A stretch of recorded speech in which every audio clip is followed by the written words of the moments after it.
ಪ್ರಭು ಯೇಸುವಿನಲ್ಲಿ ಅನುಗ್ರಹಿತರಾದ ಪ್ರಿಯರೇ, ಸಂತೋಷವಾಗಿರಿ. ಒಂದೊಂದು ದಿನ ನೀವು ಆಲಿಸುವುದು ಸ್ವರ್ಗದ ದೇವರ ವಾಕ್ಯವಾಗಿದೆ. ಆ ವಾಕ್ಯ ನಿಮ್ಮನ್ನು ಕತ್ತಲೆಗೆ ಅಲ್ಲ ಕರೆದುಕೊಂಡು ಹೋಗುವುದು, ಅದು ಬೆಳಕಿಗೆ ಆಗಿದೆ. ವಿಶ್ವಾಸಕ್ಕೆ, ನಿರೀಕ್ಷೆಗೆ ಕರೆದುಕೊಂಡು ಹೋಗುವುದಾಗಿದೆ.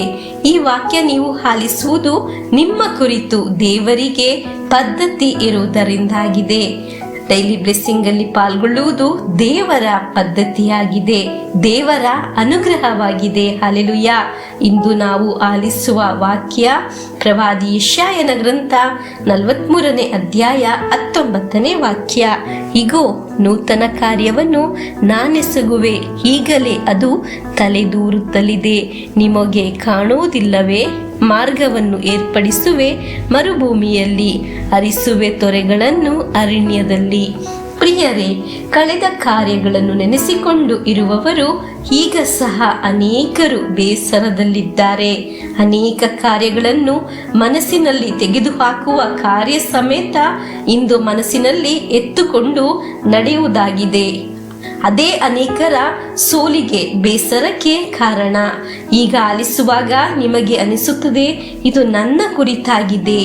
ಹೇಳುತ್ತಿರುವುದು ದೇವರ ವಾಕ್ಯ ಆಲಿಸುವ ನಿಮಗೆ ಒಂದು ಹೊಸ ಕಾರ್ಯ ಮಾಡಿಕೊಡಲಿ, ಹಳೆಯದೆಲ್ಲ ಅಳಿದು ಹೋಗಲಿ, ನಮ್ಮ ರೋಗದಲ್ಲಿ ಸೌಖ್ಯವನ್ನು ನೀಡಿ, ಹೊಸ ಜೀವನವನ್ನು ನೀಡಿ, ಹೊಸ ಮನೆಯನ್ನು ನೀಡಿ, ಹೊಸ ಹಣಕಾಸಿನ ಮಾರ್ಗವನ್ನು ನೀಡಿ, ಹೊಸ ವಾಹನವನ್ನು ನೀಡಿ, ವಿದ್ಯಾಭ್ಯಾಸದಲ್ಲಿ ಹೊಸ ಕಾರ್ಯವನ್ನು ನೀಡಲಿ, ನಿಮ್ಮ ವಿಶ್ವಾಸದಲ್ಲಿ ಹೊಸ ಚೇತನವನ್ನು ನೀಡಲಿ.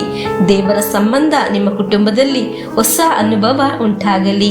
ಹಲ್ಲೆಲೂಯಾ. ಅನೇಕರ ಜೀವನ ಮರುಭೂಮಿಯ ತರ ಸಾಧ್ಯವಿಲ್ಲದ ಒಂದು ಯೋಚನೆಯಲ್ಲಿ ಆಗಿರಬಹುದು. ಅಲ್ಲಿ ಅದ್ಭುತವನ್ನು ದೇವರು ಮಾಡಿಕೊಡುತ್ತಾರೆ. ಹಲ್ಲೆಲೂಯಾ. ನಿನ್ನ ಈಗಿನ ಅವಸ್ಥೆಯನ್ನು ದೇವರಿಗೆ ಬದಲಾಯಿಸಲು ಸಾಧ್ಯ. ಮನುಷ್ಯರಿಗೆ ಸಾಧ್ಯವಿಲ್ಲದು ದೇವರಿಗೆ ಸಾಧ್ಯ. ಹಲ್ಲೆಲೂಯಾ. ದೇವರು ನೀಡುವ ಹೊಸ ದಾರಿ ನಮಗೆ ತೋರಿಸುತ್ತಾರೆ. ಇದರಿಂದ ಹೊಸ ದಾರಿ, ಕುಟುಂಬ ಅನುಗ್ರಹವಾಗುತ್ತದೆ. ದೇವರಲ್ಲಿ ನಮ್ಮ ಜೀವನದಲ್ಲಿ ಒಳ್ಳೆಯ ಸಂಬಂಧಗಳು, ಹೊಸ ಕಾರ್ಯಗಳು ನೀಡುತ್ತಾರೆ.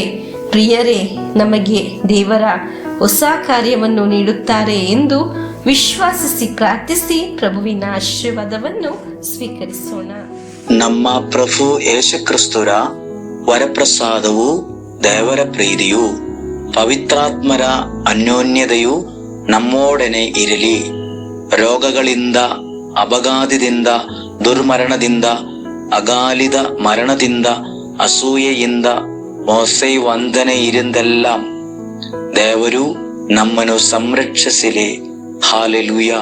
ಆಮೇನ್.